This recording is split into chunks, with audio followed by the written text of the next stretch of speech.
الحمد لله رب العالمين، وصلى الله وسلم وبارك على نبينا محمد وعلى آله وصحبه أجمعين.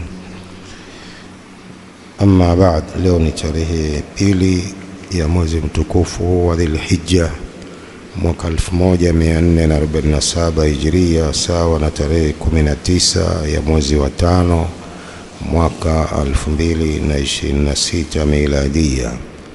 يقول الشيخ الألباني رحمه الله تعالى في صفة صلاة النبي صلى الله عليه وسلم من التكبير إلى التسليم كأنك تراها، قال: الجهر والإسرار في الصلوات الخمس وغيرها. kusoma kwa nguvu na kusoma kwa siri katika sala tano na nyinginezo. قال رحمه الله: وكان صلى الله عليه وآله وسلم يجهر بالقراءة في صلاة الصبح وفي الركعتين الأوليين من المغرب والعشاء. alikuwa Mtume صلى الله عليه وسلم akisoma kwa nguvu katika salati subhi na katika rakaa mbili za mwanzo za sala ya maghrib na isha. وكان صلى الله عليه وسلم يجهر بالقراءة في صلاة الصبح وفي الركعتين الأوليين من المغرب والعشاء. alikuwa Mtume صلى الله عليه وسلم akisoma kwa nguvu katika sala ya subuhi na katika rakaa mbili za mwanzo za sala ya magharibi na isha, vile vile katika salati aljumaa, katika salati al-Eidain kwa kusoma kwa nguvu, katika salati al-kusuf, katika salati al-khusuf. ويسر بها في الظهر والعصر والثالثة من المغرب والأخريين من العشاء. alikuwa akisoma kwa siri katika salati al-dhuhr na salati al-asri na rakaa ya tatu ya salati al-maghrib na rakaa nyingine zile za mwisho za salati al-isha. قال: وكانوا يعرفون قراءته فيما يسر به باضطراب لحيته. walikuwa masahaba wakijua kusoma kwa Mtume katika anavyosoma kwa siri kwa kutingishika ndevu zake. wa biisma'ihi iyahumul ayata ahyanan, pia walikuwa wakijua kusoma kwa Mtume kwa kuwasikiliza wao aya mara nyingine anasoma kwa nguvu aya katika sala hizo za siri. wa kana yajharu biha aidan fi salati aljum'a wal-eidaini wal-istisqa wal-kusufi. alikuwa pia akisoma kwa nguvu Mtume sallam katika salatu aljum'a na sala za Idi mbili na sala ya kuomba mvua na sala ya kushikwa jua na mwezi. يقول شيخ بازمول حفظه الله: علق المصنف في الحاشية هنا بقوله: على هذا إجماع المسلمين بنقل الخلف عن السلف مع الأحاديث المتظاهرة على ذلك. amefanya تعليق مصنف الشيخ الألباني رحمه الله katika hashia hapa kwa kusema kwamba jambo hili Waislamu wamewafikiana hilo la kusoma kwa nguvu katika baadhi ya sala na kusoma kwa siri katika sala nyingine.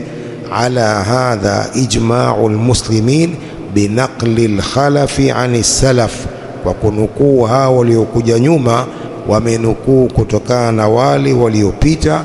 ma'a alahadithi almutadhahirati ala dhalik, pamoja na hadithi zilizokithiri katika jambo hilo, kama qala an-Nawawi, kama alivyosema Al-Hafidh an-Nawawi: wasayati ba'dhuha, itakuja baadhi ya hadithi hizo. Wandhuril irwa, angalia Irwaul Ghalil ya Sheikh Al-Albani صفحة 45 بعد 300.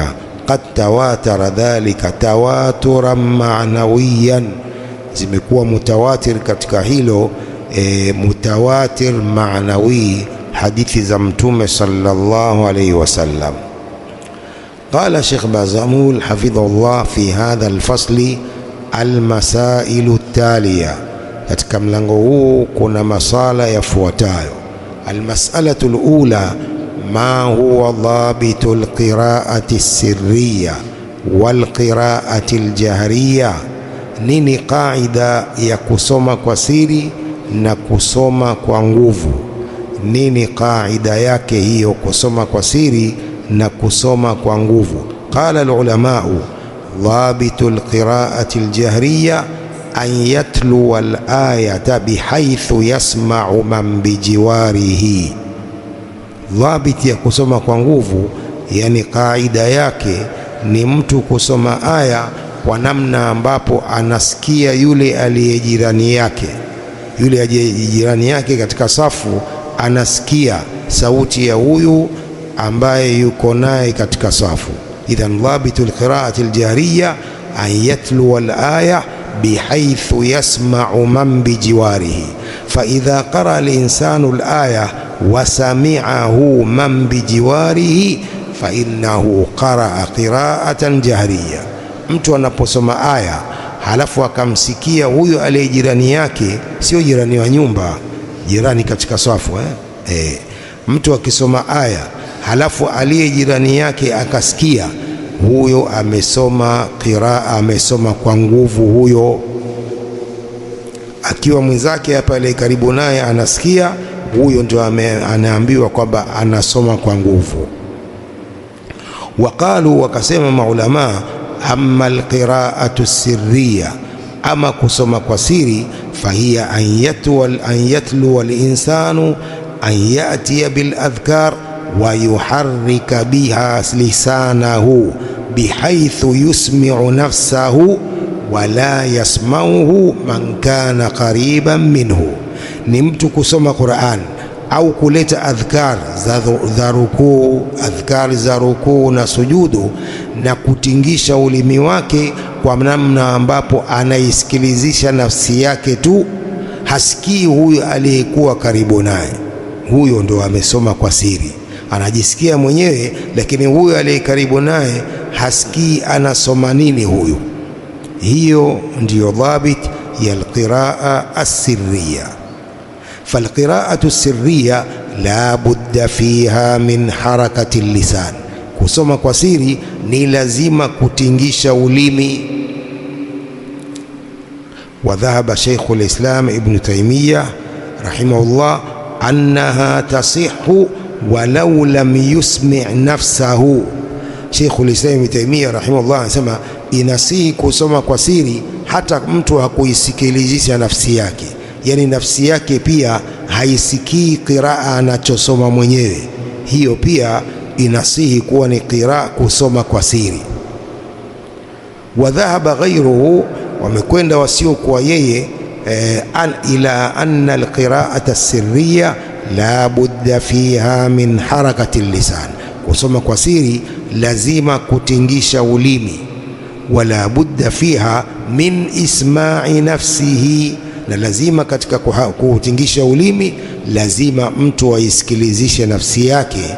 Bihaithu law anna ahadan wada'a udhunahu qariban min ra'si hadha alqari'i alladhi yaqra'u qira'atan sirriya la arifa madha yaqra au la arafa madha yaqra. Hii kusoma kwa siri mtu aisikilizishe nafsi yake kwa namna ambapo lau kuna yoyote anaweka sikio lake karibu na kichwa cha huyu msomaji ambaye anasoma kwa siri, angejua anasoma nini huyu. Hiyo ndio qiraa sirriya. Imefahamika nadhani. Almas'alatu thaniya, idha arafna dhabita alqiraata aljahriya wa dhabita alqiraata as-sirriya naqulu, tumekwisha jua qaida ya kusoma kwa nguvu na qaida ya kusoma kwa siri. Naqulu, tunasema, ma yasnauhu ba'dhu an-nas min wuqufin fi as-salah mughliqina shafatayhim ghayra muharrikina lisanahum hatta yantahu min as-salah.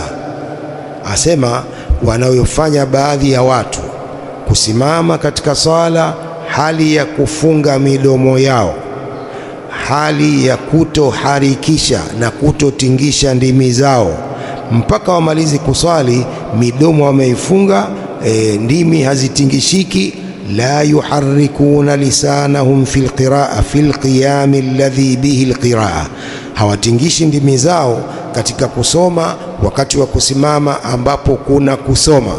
Wala yuharrikuna lisanahum bil adhkar, wala hawatingishi ndimi zao kwa kusoma adhkar, la fi rukui wala fi raf'i minhu wala fi sujud, hawatingishi ndimi zao katika adhkari za kurukuu wala adhkari za kuinuka wala katika adhkari za kusujudu, wala fi raf'i minhu, wala kuinuka kutoka katika sujudu, wala fil julusi litashahud, wala hawatingishi ndimi zao katika kukaa kwa ajili ya tashahud.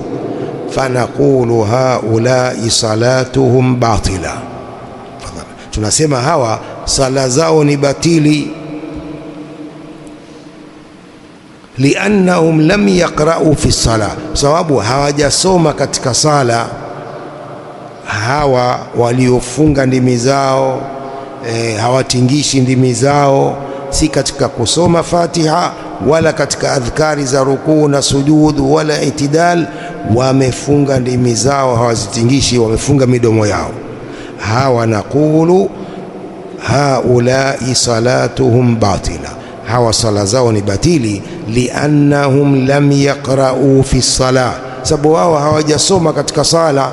Fala budda fil qiraa min harakati lisan, lazima katika kusoma katika sala kutingisha ulimi.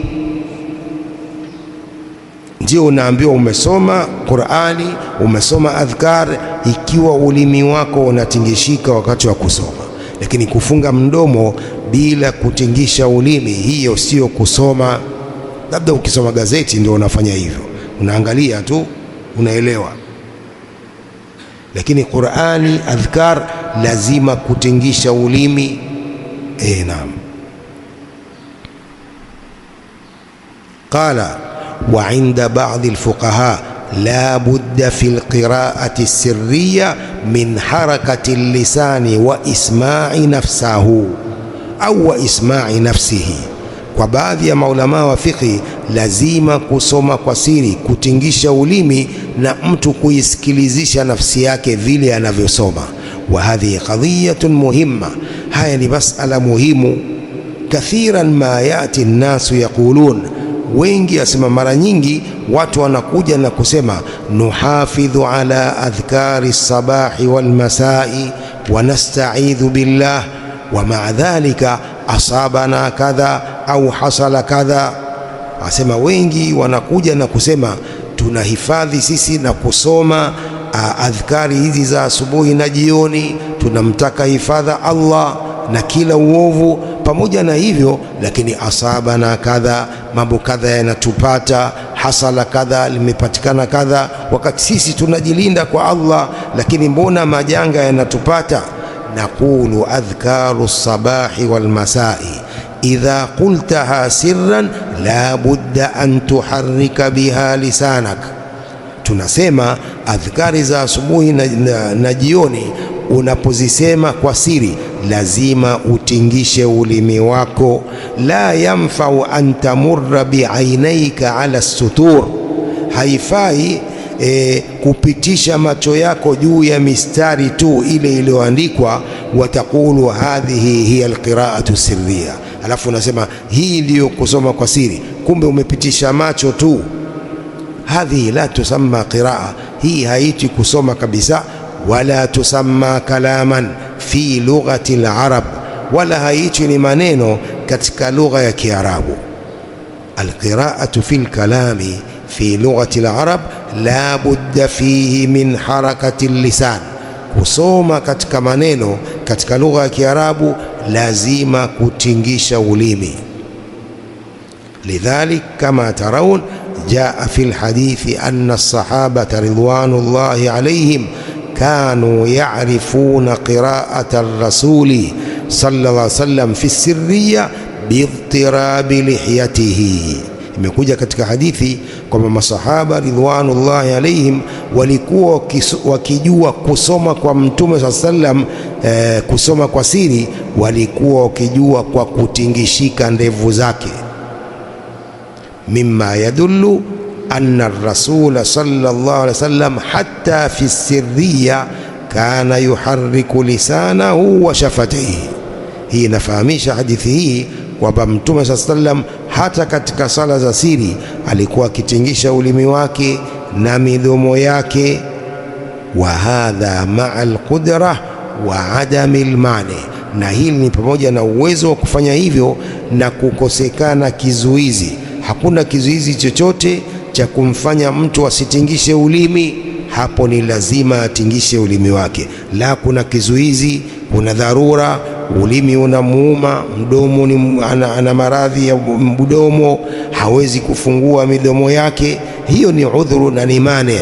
Lakini bila kizuizi ni lazima mtu akisoma atingishe ulimi wake na midomo yake. Hili jambo lipo Hili jambo lipo kwa baadhi ya maamuma.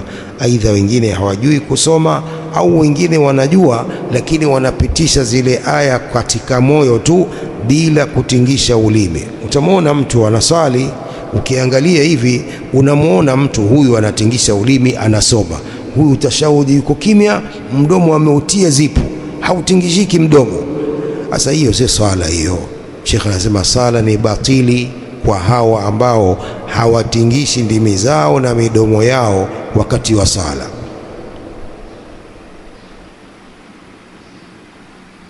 Haya yapo sana haya, mpaka wengine mimi nawatilia sasa, huyu hajui kusoma au ni vipi? Maana kimya sala yake yote ni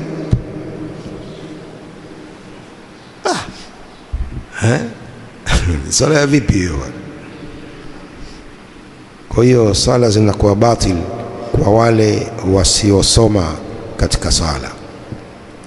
Almas'alatu thalitha, mas'ala ya tatu, bayanu almawadhi'i alladhi jahara fiha Rasulullah sallallahu alaihi wasallam bilqira'a fi salati almafrudhati alkhams walmawadhi'i allati asarra fiha sallallahu alaihi wasallam fi alqira'a fi almawadhi'i min as-salawati alkhams. Sasa ni kuweka wazi zile mawadhi, sehemu ambazo Mtume sallam alikuwa akisoma kwa nguvu katika sala za faradhi tano, na zile sehemu ambazo Mtume sallam alikuwa akisoma kwa siri katika sala tano.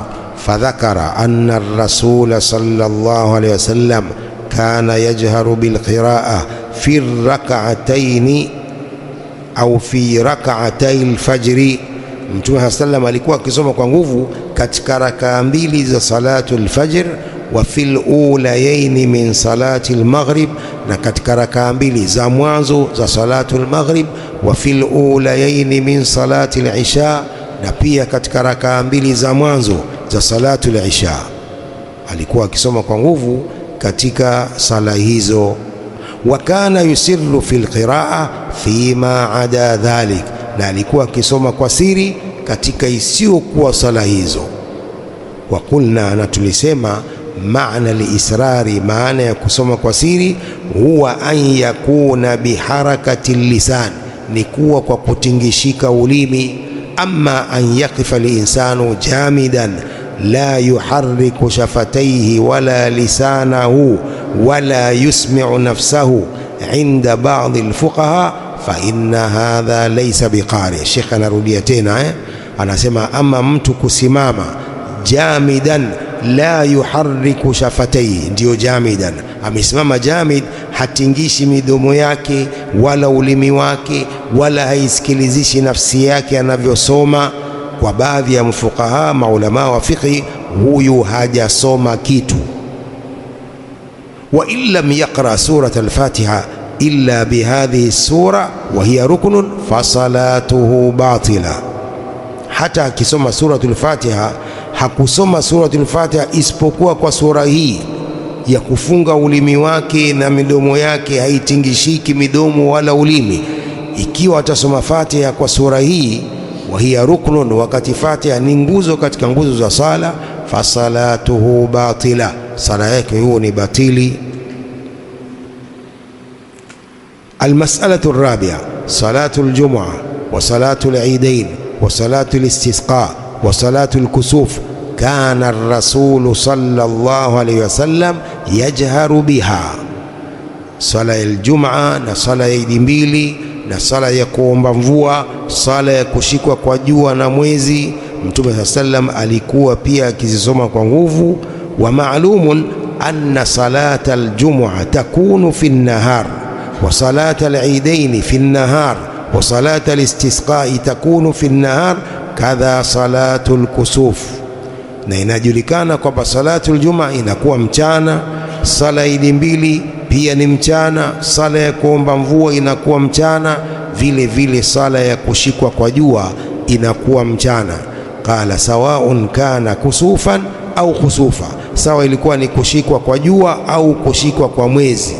Sawaun kana bisababi ghiyabi shamsi au alqamar, sawa ilikuwa ni kwa sababu ya kupotea kwa jua au kwa mwezi.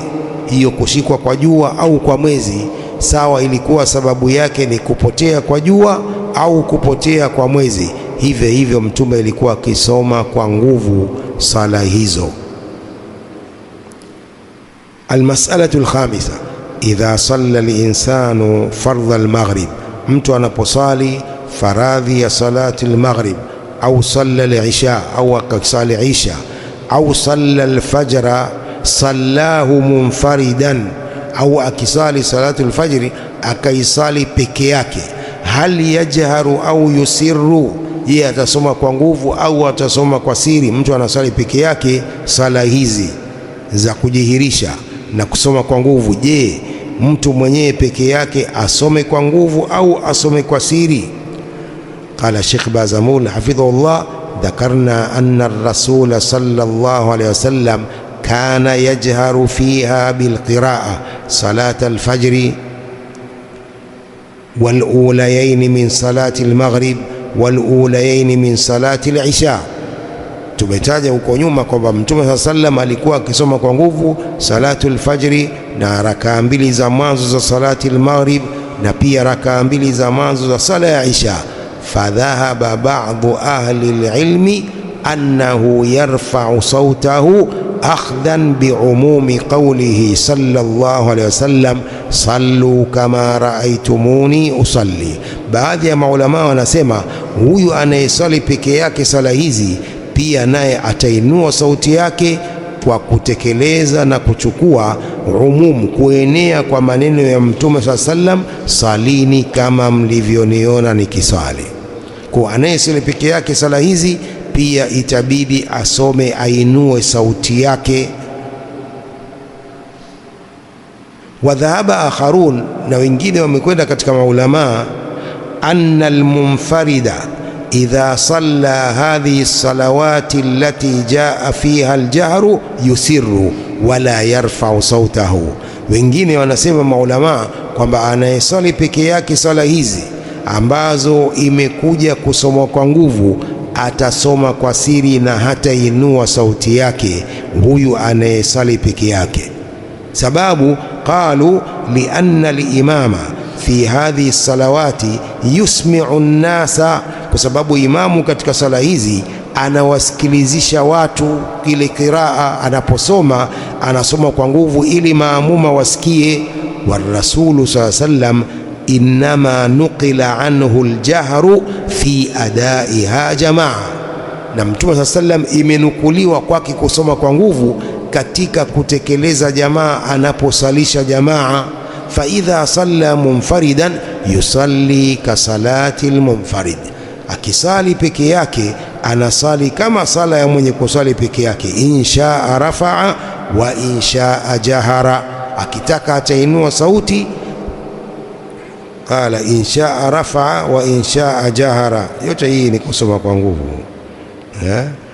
Lau qala inshaa rafa'a wa inshaa khafadha au sarra, mwanaelewa hapa panakosa.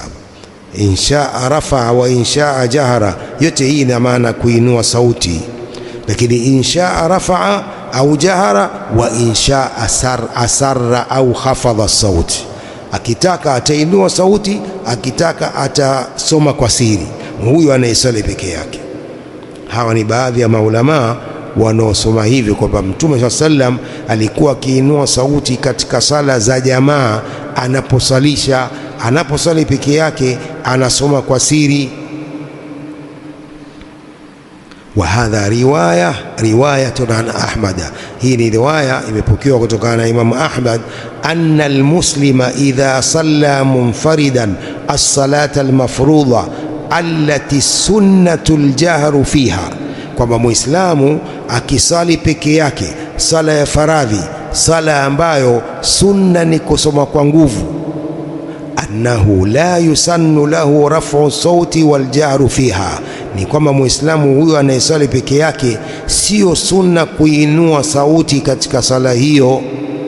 Innama raf'u sauti wal jahru fiha innama jaa fi salati aljamaa, isipokuwa hakuna vingine. Kuinua sauti katika sala inakuwa katika sala ya jamaa, la fi salatiha ala al-infirad, si sala yake peke yake. Tumeelewa? Baadhi ya maulama wanasema hivyo, kuinua sauti katika kusoma katika sala Qur'ani ni katika sala ya jamaa, si mtu akisali peke yake sala hizi ambazo anatakiwa asome kwa nguvu imamu. Walianna hadha ab'adu 'ani riya, hili la kuinamisha sauti na kusoma kwa siri liko mbali na riya. Wa ab'adu 'an umurin ukhra mumkin tahduthu lilmuslim, pia liko mbali na mambo mengine ambayo inawezekana kumtokea muislamu huyo anayesoma kwa nguvu peke yake. Kwa kusoma kwa siri inakuwa mtu yuko mbali na riya, na pia yuko mbali na mambo mengine ambayo yanaweza yakamtokea muislamu huyo anayesali peke yake akasoma kwa nguvu Qur'ani. قال ابن قدامة في المغني المجلد الثاني صفحة 92 بعد 400، كذلك صفحة 92 بعد 700 فصل، قال: وهذا الجهر مشروع للإمام، hii kusoma kwa nguvu inatakiwa kwa imamu. Wala yushra'u lilmaamumi bighairi ikhtilaf, wala haitakiwi kwa maamuma bila ikhtilafu yoyote. Wadhalika lianna almaamuma ma'murun bilinsati lilimami walistima'i lahu, na hilo ni kwa sababu maamuma ni mwenye kuamrishwa kunyamaza kwa ajili ya kumsikiliza imamu. Maamuma anatakiwa anyamaze, asiinue sauti yake. Bal qad muni'a min alqira'a liajli dhalika, bali maamuma anakatazwa kusoma kwa ajili hiyo. Wa amma almunfaridu, ama mwenye kusali peke yake, fadhahiru kalami Ahmada annahu mukhayyar, anaisali peke yake, dhahiri ya maneno ya Imamu Ahmad ni kwamba huyu anakhiarishwa baina ya kusoma kwa nguvu pia na kusoma kwa siri, ana khiari mwenyewe. Wakadhalik man fatahu ba'du salati ma'a al-imami faqama liyaqdiyahu, vile vile ambaye imemfutu baadhi ya sala na imamu akasimama ili alipize rakaa zake. Mtu amekuja amemkuta imamu yuko katika tashahudi ya mwisho, salatu subhi au salatu al-isha au maghrib, akiinuka maamuma yule ni kwamba rakaa yake ile ni ya mwanzo. Je, asome kwa nguvu au asome kwa siri? Unaelewa? Unasema fadhahiru kalami Ahmada annahu mukhayyar, huyu ni mwenye kukhiarishwa baina ya kusoma kwa siri au kusoma kwa nguvu, mwenyewe ana khiari. Qala al-Athram qultu li abi Abdillah, nilimwambia nikamuuliza Abu Abdillah al-Imamu Ahmad, rajulun fatatuhu rak'atun ma'a al-imami min al-maghrib wal isha, kuna mtu ambayo imemfutu rakaa pamoja na imamu katika salatu al-maghrib au isha, faqama liyaqdiya, akainuka ili ailipize rakaa ile. Ayajharu au yukhafitu, maamuma huyu asome kwa nguvu au asome kwa siri? Qala inshaa jahara wa inshaa khafata. Alimamu Ahmad akajibu hivi, akitaka asome kwa nguvu na akitaka asome kwa siri. Thumma qal, kisha akasema Imamu Ahmad, innamal jahru liljamaa, hakuna vingine. Kusoma kwa nguvu ni kwa sala ya jamaa. Qultu lahu, nikamwambia, wakadhalika idha salla wahdahu almaghrib wal isha in shaa jahara wa in shaa lam yajhar, qala na'am. Nikamwambia tena na kumuuliza, ikiwa atasali peke yake salatul maghrib na isha, je, pia ni hivyo hivyo? In shaa jahara wa in shaa lam yajhar, qala na'am, ni hivyo hivyo. Akitaka atasoma kwa nguvu, akitaka asome kwa siri. Innamal jahru liljamaa, karudia tena Imam Ahmad, ile kusoma kwa nguvu ni kwa ajili ya sala ya jamaa. Tumeelewa? Sasa yule imamu yule anayesali peke yake, kwani kuna maamuma nyuma yake mpaka asome kwa nguvu? Hakuna maamuma, anamalizia rakaa zake yuko peke yake. Kwa ndio huyu ambaye haruhusi kusoma kwa nguvu, huyu anasoma kwa siri. Lakini akija maamuma nyuma yake mmoja au wawili, itabidi sasa asome kwa nguvu, sababu ni imamu huyu na ile ni jamaa anaosalisha. Sasa tumeelewa? Wakadhalika qala Tawus, vile vile Tawus huyu amesema hivyo, fi man fatatu ba'dhu sala, kwa mtu ambaye amekosa baadhi ya sala, baadhi ya rakaa, pia anatakiwa asome kwa siri. wa huwa qawlu al-Auza'i, pia hiyo ni kauli ya al-Auza'i. Wala farqa baina al-qada'i wal-ada, hakuna farqa baina ya kulipiza na baina ya ada, kuitekeleza sala katika wakati wake. Waqala Shafi'i rahimahullah, yusannu lilmunfaridi aljahru. Alimamu Shafi'i rahimahullah anasema ni sunna kwa mwenye kusali peke yake kusoma kwa nguvu, liannahu ghairu ma'murin bilinsati ila ahad, kwa sababu yeye hajaamrishwa amnyamazie yoyote. Huyu anayesali peke yake hamfuati imamu, hakuna imamu anayemsikiliza, kwa yeye asome kwa nguvu. Fa ashbaha al-imama, huyu anafanana na imamu anayesali peke yake, kwa hiyo asome kwa nguvu. Kauli ya Imam Shafi rahimahullahu ta'ala. Kisha akasema Sheikh Bazamul, walana annahu la yatahammalu al-qira'ata an ghayrihi fa ashbaha al-ma'muma fi sakatati al-imam. Sheikh Bazamul anasema huyu la yatahammalu alqira'ata an ghairihi, habebi kusoma kwa ajili ya mwingine. Kwa huyu anafanana na maamuma huyu, fi sakatati al-imam, katika vinyamazo vya imam, wa yufariqu al-imama, na huyu anafarikiana na imamu, si kama imamu. Fa innahu yaqsidu ismaa al-ma'mumin, imamu anakusudia kuwasikilizisha maamuma, wa yatahammalu alqira'ata anhum, na imamu anawabebea kusoma maamuma. Imamu akisoma, maamuma hawasomi Fatiha wala hawasomi aya yote, wanamsikiliza imamu. Kwa imamu anawabebea maamuma, huyu anayesali peke yake ambebea nani?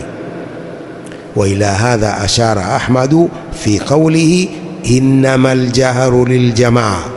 Kwa hili ndio ameashiria Imam Ahmad aliposema innamal jahru liljamaa, kusoma kwa nguvu ni kwa ajili ya sala za jamaa. Mwanielewa sio? Faqad tawassata almunfaridu baina alimami walmaamum, kwa yuko kati huyu anayesali peke yake baina ya imamu na maamum, wa faraqahuma, na amewafariki imam na maamuma, fi kaunihi la yaqsidu isma ghairihi, katika kuwa anayesali peke yake hakusudii kumsikilizisha mtu mwingine, yuko peke yake, wala linsata lahu, wala kunyamaza kwa ajili yake. Fakana mukhayyaran baina alhalaini, kwa amekuwa huyu anayesali peke yake ni mwenye kukhiarishwa baina ya hali mbili, aidha asome kwa siri au asome kwa dhahir, asome kwa nguvu, aidha asome kwa siri au asome kwa nguvu. Intaha kalamu al-Imam Shafi'i al-Muttalibi rahimahullah. المسألة السادسة، تفضل. إذا رفع الإمام صوته بالقراءة في الصلاة السرية أحيانا ليعلم الناس فلا حرج. Masala ya sita ni kwamba imamu akiinua sauti akiinua sauti katika kusoma Qur'ani katika sala za siri mara nyingine ili awafundishe watu, sio vibaya. idha rafa'a al-imamu sautahu bilqiraa fi salati sirriyati ahyanan liyuallima an-nasa fala haraj. Imamu akiinua sauti yake anaposoma Qur'ani katika sala za siri, salatu dhuhri, salatu al-asri, akainua sauti ahyanan, mara nyingine, ili awafundishe watu, fala haraja, sio vibaya. Faqad thabata anir rasuli sallallahu alaihi wasallam, limethubutu hilo kwa mtume sallallahu alaihi wasallam. Wa anna ba'd as-sahaba radiyallahu anhum jaharu biqira'ati al-fatiha fi as-salawati as-sirriya allati yusannu fiha al-israr, na pia baadhi ya masahaba walisoma kwa nguvu suratul Fatiha katika sala za siri ambazo ni sunna kusoma kwa siri, lakini wao wakainua sauti. Kwa ajili gani? Kuwafundisha wale maamuma. Qala al-ulamau wa dhalika minhum radiyallahu anhum ta'liman linnas madha yaqra'una fi as-salah. Maulama wanasema hilo la kufanya hivyo kwa masahaba radhiallahu anhum ni kwa ajili ya kuwafundisha watu wajue kwamba wanasoma nini katika swala. Wa ba'dhum kana yajharu bil adhkar yarfa'u sautahu biha, baadhi ya masahaba walikuwa wakisoma kwa nguvu hizi adhkar za rukuu na sujud, anainua sauti kwa adhkar, liyuallima an-nasa au liya'lama an-nasu hadhihi al-adhkar, ili watu wajue adhkari hizi, kwamba katika rukuu ni hivi, katika sujudu ni hivi, anainua sauti yake. Baadhi ya masahaba walikuwa wakifanya hivyo kwa ajili ya kuwafundisha watu. Faidha hasala ahyanan la bas, likitokea hilo mara nyingine sio vibaya. Tumefahamu? Wa idha hasala sahwan minhu rafa'a sauta fi sirriya, ikipatikana kwa kusahau hilo akainua sauti katika sala za siri, fa innahu la yalzamu sujudu lisahwi, hapo haitamlazimu kusujudu kwa ajili ya kusahau. Ikipatikana imamu alisahau salatu dhuhur rakaa ya kwanza tu, akawa anainua sauti suratul Fatiha, baada ya Fatiha akasoma suratul Fajri kwa sauti kubwa, la yalzamu as-sujudu lisahwi, hiyo haitamlazimu kusujudu kwa ajili ya kusahau zile sijda mbili za kusahau. Qala as-San'ani fi subul as-salam inda hadithi Abi Qatada radiyallahu anhu qala kana Rasulullah sallallahu alayhi wasallam yusalli bina fayaqra'u fi adh-dhuhri wal 'asri fi ar-rak'atayn al-ulayayn bifatihati al-kitabi wa suratayn wa yusmi'una al-ayata ahyana. Alikuwa mtume wa Allah sallallahu alayhi wasallam akitusalisha, anasoma katika salati dhuhur na al-asri rakaa mbili za mwanzo anasoma suratul Fatiha na sura mbili nyingine, na anatusikilizisha aya mara nyingine. Wa yutawilu ar-rak'ata al-ula wa yaqra'u fil ukhrayayn bi fatihati al-kitab, na alikuwa akirefusha rakaa ya kwanza na anasoma katika rakaa mbili za mwisho suratul Fatiha peke yake. Akhrajahu al-Bukhari في كتاب الأذان باب القراءة في الظهر حديث رقم 59 بعد 700، ومسلم في كتاب الصلاة باب القراءة في الظهر والعصر حديث رقم 51 بعد 400. كيو inafaa mara nyingine imamu ainue sauti baadhi ya aya katika sala za siri, baadhi ya aya, iyyaka na'budu wa iyyaka nasta'in, alafu endelea sunna mtume alifanya. Kwa hiyo maimamu nao watakiwa wafuate sunna hii ahyanan, sio kila siku, mara nyingine. Naam. Qala as-San'ani rahimahullah fafihi dalilun ala shar'iyyati qira'ati al-Fatiha fi al-arba'i ar-rak'ati fi kulli wahida. Hadithi hii ni dalili ya sunna na kuwekwa hii kusoma Fatiha katika rakaa nne zote, kila rakaa isome Fatiha, wa qiraati suratin ma'aha fi kulli rak'atin min al-awwalayayn. Pia sunna ya kusoma sura nyingine pamoja na Fatiha katika kila rakaa katika hizi rakaa mbili za mwanzo za salatu dhuhuri na salatu al-asri. Wa anna hadha kana adatahu alayhi salatu wasallam, hii ilikuwa ndio kawaida yake kwa baraka 4 za kila moja anasoma Fatiha, kila rakaa anasoma Fatiha na anasoma pamoja na sura mbili nyingine baada ya katika kila rakaa mbili za mwanzo, kama yadullu lahu kana yusalli, kama nilivyofahamisha hivyo lafzi hili kana yusalli, idhi hiya ibaratun tufidu listimrara ghaliban. Ibara hii ya kana ni ibara ambayo inafahamisha kuendelea ghaliban. Kadhalik wa isma'uhum al-ayata ahyanan, na kuwasikilizisha maamuma aya ahyanan mara nyingine, dalilun ala annahu la yajibu al-israru fi sirriya, dalili kwamba si lazima kusoma kwa siri katika sala za siri. Wa anna dhalika la yaktadhi sujuda sahwi, hilo halitahukumu kusujudu kwa kusahau.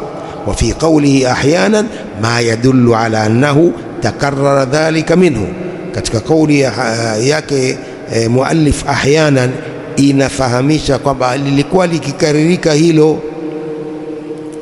وقد أخرج النسائي من حديث البراء قال كنا نصلي خلف النبي الظهر، كنا نصلي خلف النبي صلى الله عليه وسلم الظهر ونسمع منه الآية بعد الآية من سورة لقمان والذاريات. tulikuwa tukiswali nyuma ya Mtume صلى الله عليه وسلم salatu dhuhr na tunasikia kwake aya baada ya aya, aya baada ya aya ya suratul Luqman na Dhariyat. Salatu dhuhuri Mtume alikuwa akisoma suratul Luqman na Dhariyat, na masahaba walikuwa wakisikia aya baada ya aya. وأخرج ابن خزيمة من حديث أنس نحوه ولكن قال سبح اسم ربك الأعلى وهل أتاك حديث الغاشية. walisikia masahaba salatu dhuhur sura hizi aya baada ya aya, suratul A'la na suratul Ghashiya. Intaha kalamu al-Imam an-Nasa'i. Fa in hasala min al-imami sahwan raf'u as-sawti fi as-sirriya wa sajada lis-sahwi jaza wala yajibu li'umumi qawlihi sallallahu alayhi wasallam عن ثوبان عن النبي صلى الله عليه وسلم أنه قال لكل سهو سجدتان بعدما يسلم. أخرجه أحمد في المسند. anasema ikitokea kwa imamu kusahau, alisahau akainua sauti katika sala za siri na akasujudu kwa kusahau, inafaa hilo, lakini sio lazima, sio lazima asujudu kwa kusahau, kwa kuenea kwa maneno ya Mtume sallam kutokana na hadithi ya Thawbana kutokana na Mtume sallam annahu qala likulli sahwin sajdatani ba'da ma yusallimu, kila kusahau kuna shida mbili baada ya kutoa salamu. Akhrajahu Ahmad fi al-Musnad al-Mujallad al-Khamis صفحة 80 بعد 200 والطيالسي في مسنده صفحة 34 بعد 100 منحة المعبود المجلد الأول صفحة 109 عبد الرزاق في مصنفه المجلد الثاني صفحة 22 بعد 300 تحت رقم 33 بعد 503,000 وابن أبي شيبة في مصنفه المجلد الثاني صفحة 33 وأبو داود في السنن في كتاب الصلاة باب من نسي أن يتشهد وهو جالس حديث رقم 38 بعد 1000 وابن ماجه في كتاب إقامة الصلاة والسنة فيها باب ما جاء في من سجدهما بعد السلام حديث رقم 19 بعد 200 و1000 والبيهقي في السنن الكبير المجلد الثاني صفحة 37 بعد 300 ومن طريق عبد الرزاق أخرجه الطبراني في المعجم الكبير المجلد الثاني صفحة 92 حديث رقم 12 بعد 400 و1000 وأخرجه البيهقي في السنن الكبير المجلد الثاني صفحة 37 بعد 300 وفي معرفة السنن والآثار المجلد الثاني صفحة 71 بعد 100 والحديث حسنه الألباني في صحيح سنن أبي داود المجلد الأول صفحة 93 بعد 100. وفي إرواء الغليل المجلد الثاني صفحة 47. وقد أشار العلائي في نظم الفرائد صفحة 31 بعد 300. وابن حجر في الدراية المجلد الأول صفحة 207. والألباني في إرواء الغليل المجلد الأول صفحة 47 إلى وجود أحاديث في الباب تشهد للحديث. Nasikia ilitokea kwenye msikiti fulani hapa, ule musalla wa Sega pale, ule uvunjwa sasa hivi umehamia Lukman. Ilitokea hiyo, imamu alisahau akasoma kwa nguvu salatu dhuhur, akasoma kwa nguvu Fatiha. Baada ya watu kusoma kwa nguvu, watu subhanallah, haelewi imamu, akaendelea sura nyingine, akarukuu. Si watu walivunja swala, watu wakavunja swala maamuma wana. Kwa nini? Imamu amesoma kwa nguvu, amekosea, kwa hiyo swala irudiwe tena. Jahal, kutojua, kutojua ni kutojua, ilikuwa isirudiwe tena, wasali tu. Umeelewa? Si kwamba mtu imamu akisoma kwa nguvu sala ile ni batila, salatu dhuhur au asri, haijabatilika. Kuja vipi hapo? Utamkumbusha vipi? Akumbuki kwamba hii ni salatu al-asr, asisome kwa nguvu. Ni kumwachia, kwa sababu hili jambo ni sunna.